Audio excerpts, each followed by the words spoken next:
Well, welcome back to Hillbilly Modeling. This is where we've been building our Soviet SU-152 Late version here by Trumpeter.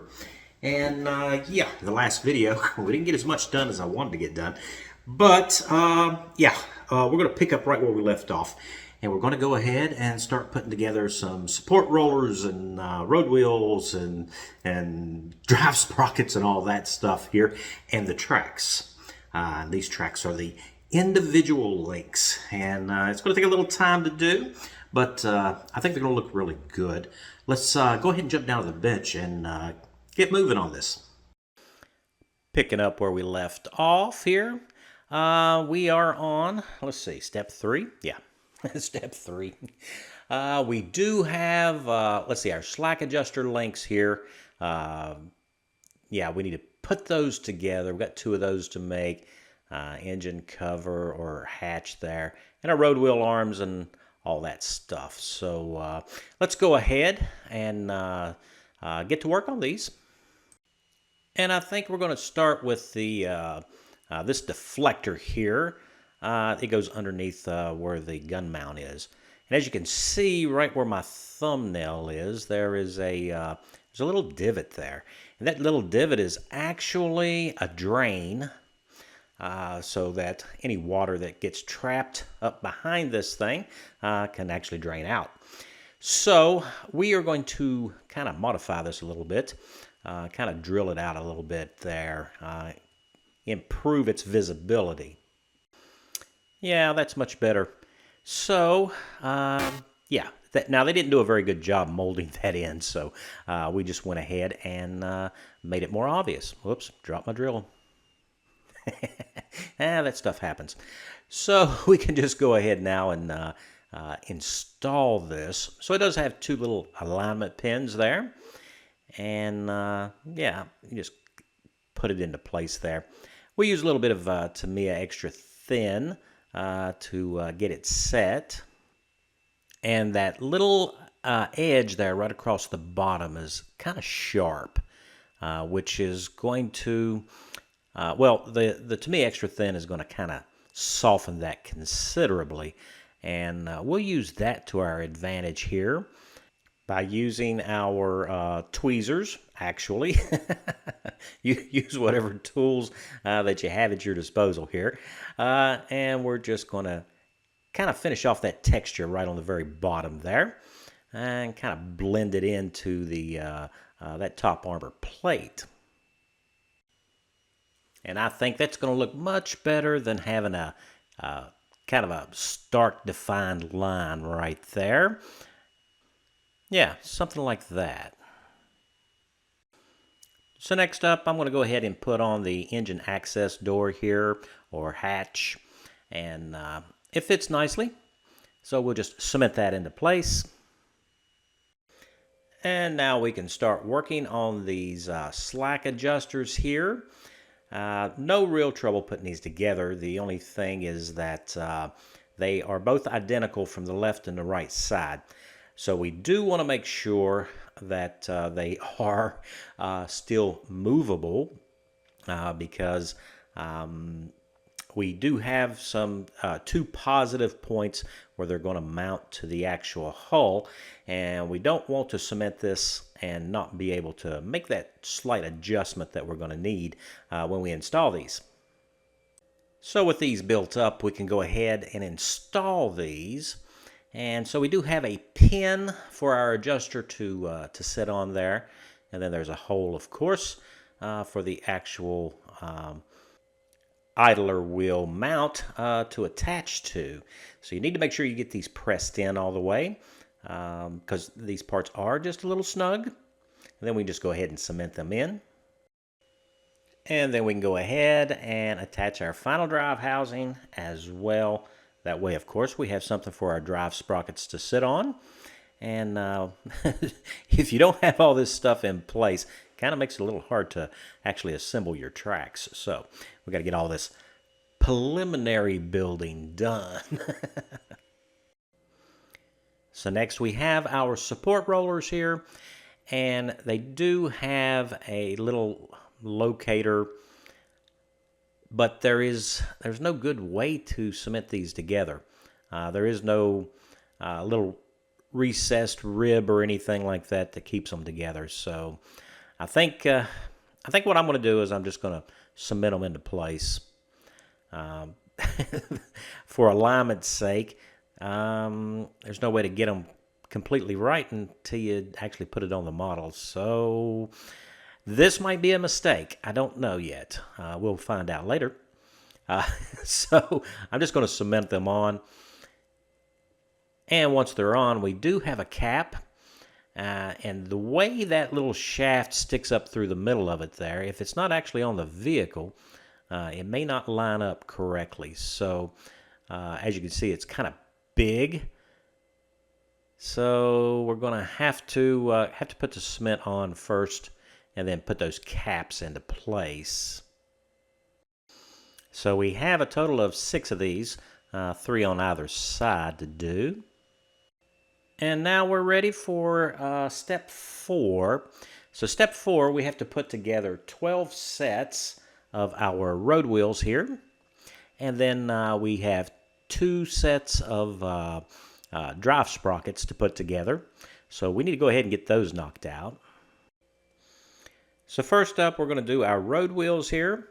And they do have a locator tab and slot that is supposed to keep the road wheels clocked correctly from front to back. Basically, those little flash holes there, or drainage holes, are all supposed to line up from the back side to the front side.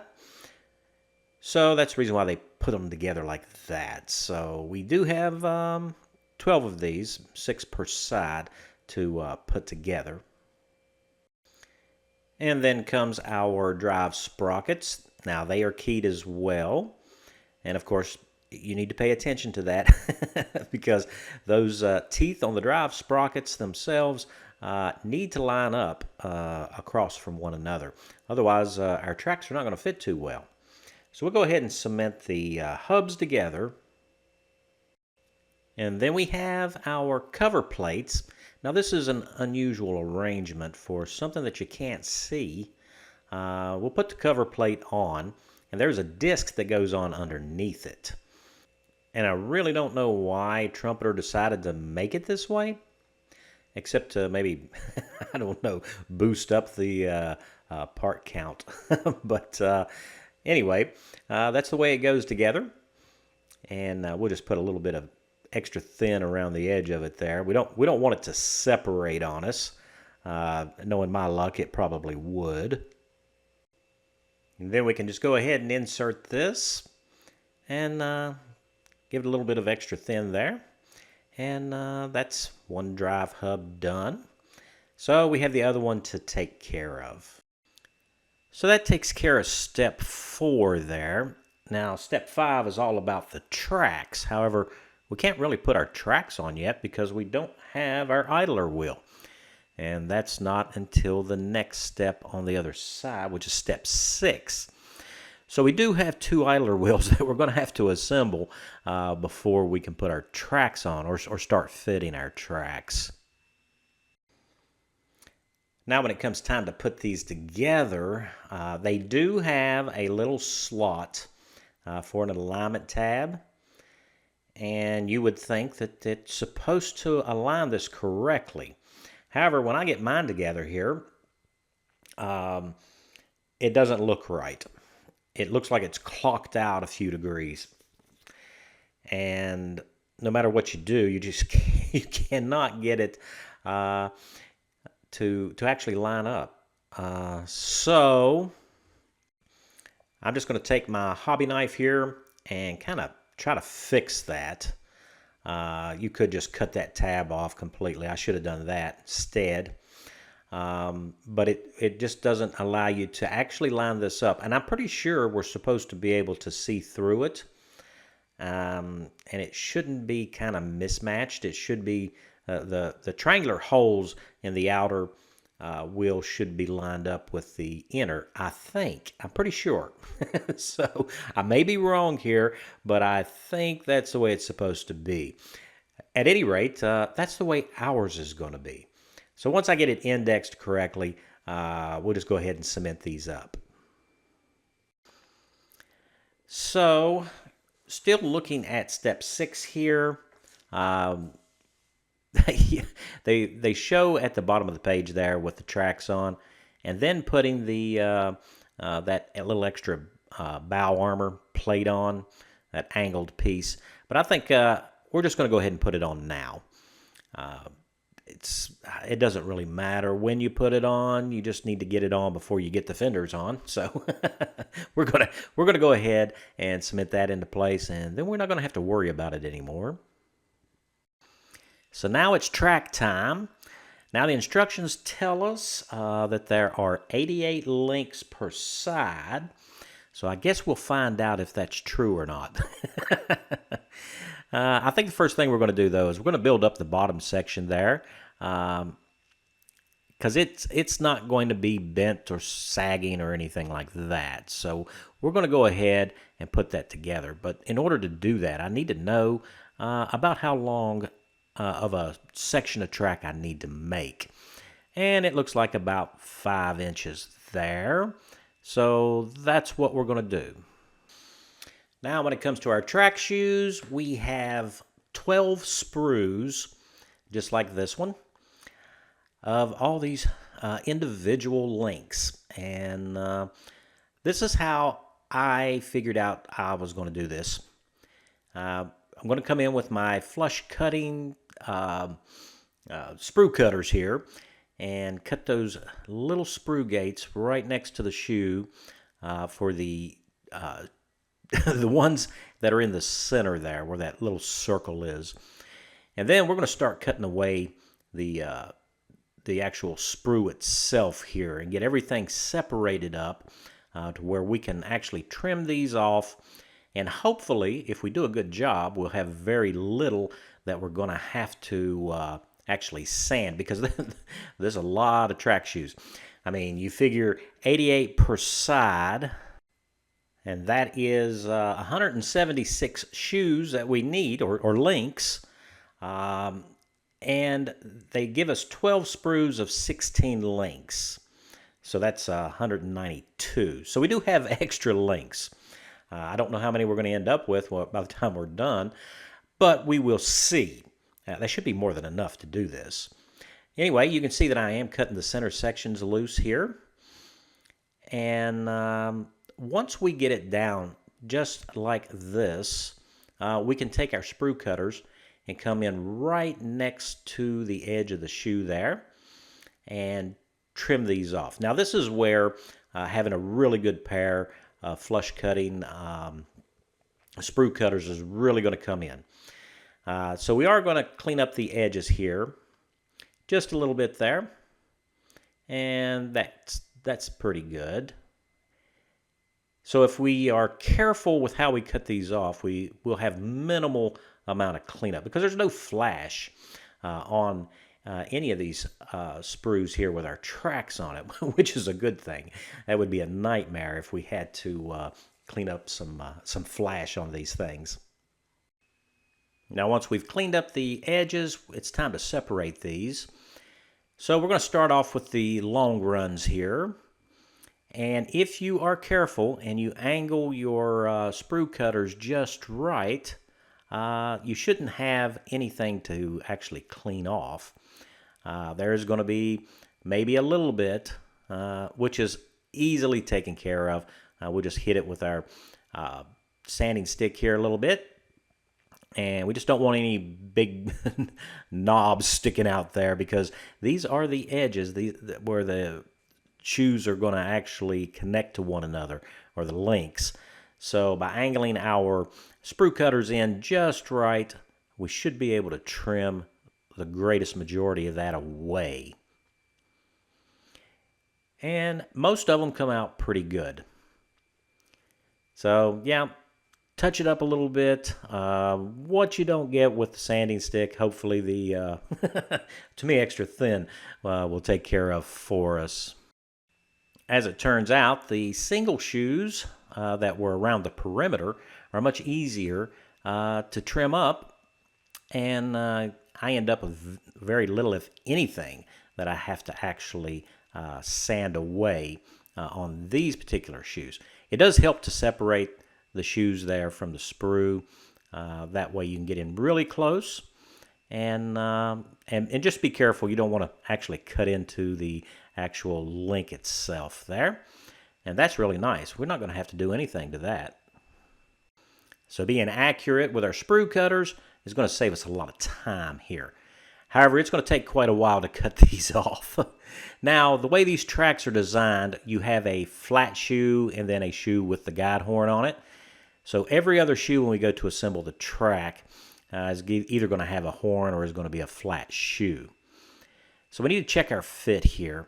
And these just press together. And they actually press together very nicely. They'll actually hold themselves for the most part. And that's not bad at all, considering that they're all single links.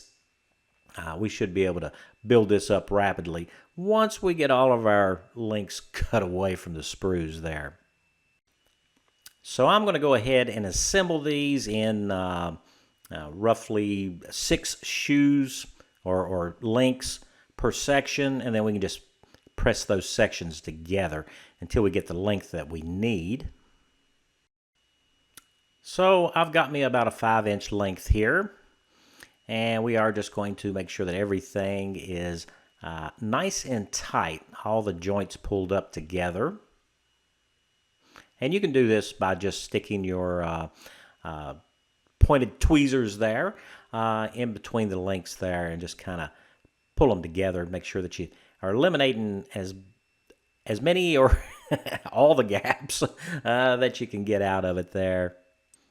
And then we can kind of fine-tune the length here by checking the front and rear road wheel arms on this side here. And I think I need to add an extra link. So I'm going to add another link from my original measurement there. Just like so. Yeah, I think that's going to do well as a bottom section there. So when you're assembling these links, make sure that every other one is a horned or guide horned shoe, and then you have a flat shoe in between those. So that's that's the sequence. And just make sure that you look at it before you start cementing everything up. So we're just going to go ahead and put some to me extra thin on it here. And making sure that we've got plenty of cement on it there, because we want these bottom runs here to be nice and flat. That way our model will sit nice and flat on our shelf. Now, if you are going to use this model in a diorama and you're going to position your road wheel arms and stuff like that, that's a totally different animal. And in those particular cases, I would suggest replacing these tracks with a fully workable set. You need to make up 2 sections, one for the left and one for the right for the bottom runs here of our tracks. So I will go ahead and get those done. And we're going to let those set and dry completely before we continue on. So by measuring it out on the vehicle, I came up with a specific number that I needed for my bottom run. Now, Trumpeter has 28. And as it turns out, when we count up the lengths that we ended up with our actual measurement there from the vehicle, that's what we ended up with, 28. So that's nice to know. So now we need to make up 2 sections. That is going to go from the bottom section that we just built up and hopefully up to about the middle of the drive sprocket. So we're just going to count these out. It looks like to me that Trumpeter has about 12 for the drive sprocket side, and then for the idler, we're going to do 11. And yeah, so I'll just mark that down on my instructions here, how many I'm doing. So 12 to the one side, or the sprocket side, and then we will do the 11 for our idler. So it's at this point we need to really pay attention to the orientation of the tracks, because you can put them on backwards. And as you can see here, the detail inside the cleats here of our tracks, how they've got that little V shape in them. And from the front of the vehicle, they should be kind of like an arrow pointing down. So we need to make sure that all of our orientation is correct. Now that way when we put our sections together, they are going in the correct direction. So with that all sorted, we are going to need some road wheels. And you don't have to put all of them on. And we are definitely not going to cement these on because we need to remove these later. So we'll put our idler on, and I'm putting 4 road wheels per side there. And then our drive sprocket, of course. And as you can see, I've got the track laid out in the correct order where it needs to go. We have the 11 links for the front and 12 for the drive sprocket. And I've also marked the track where that bottom rung starts and stops, just with a black marker there. So I know where that bend point is. And now we can go ahead and assemble these sections together here, because we are going to be putting this on as one piece. So now all we got to do is, once we get it all lined up using our ruler there, we can go ahead and add our Tamiya extra thin and give that 4 or 5 minutes to set off, and the tracks will still be flexible enough. We'll be able to bend them around both the idler and the drive sprocket. Now when it comes time to put this together, we have to be kind of quick here. Well, not really. I mean, we've got time, but we do want to make sure that the vehicle's set and level. So I am going to take the other section of track that we have to elevate the opposite side. That way our tracks are setting like they're going to be once they're installed on the vehicle permanently. So with everything lined up, and remember those 2 little black marks that we have, that kind of designates where that front and rear road wheel is, we can start bending our tracks up. Now, I do know my hands are in the way, and I apologize. So we just need to bend it around the drive sprocket there and get that lined up. A little tedious, but that's okay. And these tracks are actually kind of tough. Given about 5 or 6 minutes for the glue to set off, or the cement to set off, it kind of works out pretty good. And all we need to do is secure it with a piece of masking tape here. I'm just using the Tamiya masking tape for that. And I'm just double checking my little black marks there to make sure I'm indexed correctly there on my road wheel. And then we'll go ahead and do the front section, if I can get my tape to stick. And we'll do the same thing with the front. Just bending the track up, and then we'll just have to curl it around our idler. Now, we don't really know how many shoes we're going to need on our top run. And because of that, I want this bottom section of track here to end somewhere on the idler on the front and the drive sprocket on the rear, because these track links are alternating between the flat one and the one with the horn on it. We're not sure exactly how many links we're going to need, and in the event we end up with either 2 flat track links or 2 horned track links together, they're going to be hidden inside the drive sprocket or inside the idler, so it won't even be noticeable. So that's kind of something to take note of there. And then we'll just tape this up and make sure it's nice and tight, and we'll let it dry. And I let this one dry overnight. You can go ahead and make up the opposite side, but we need to make sure that they are nice and solid before we start working on the top section.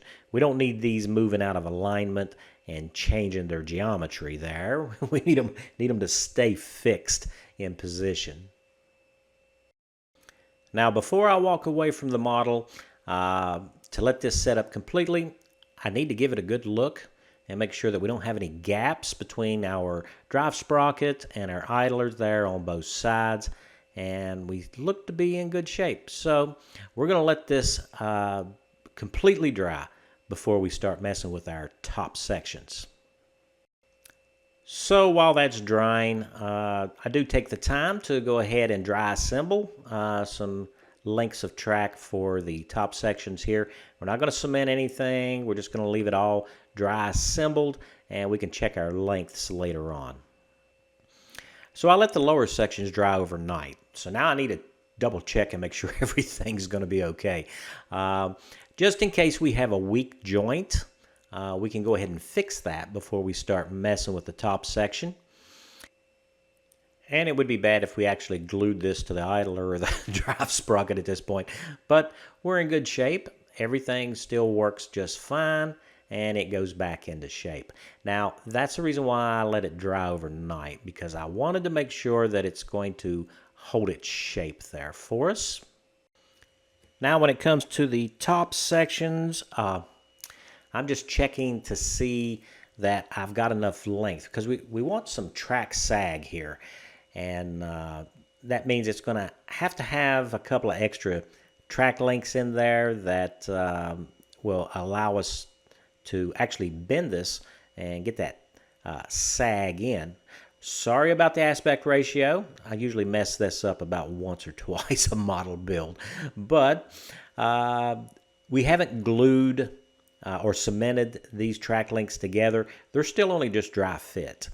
And they're not coming apart on me, so I'm just going to take and get some sag into it there, and that way we can refine the number of shoes or links that we're actually going to put in our top section. Once we get the length that we want, we can go ahead and remove this for cementing it up. So we're going to go ahead and add our cement and give it about 5 minutes, and then we can go ahead and put it on the vehicle.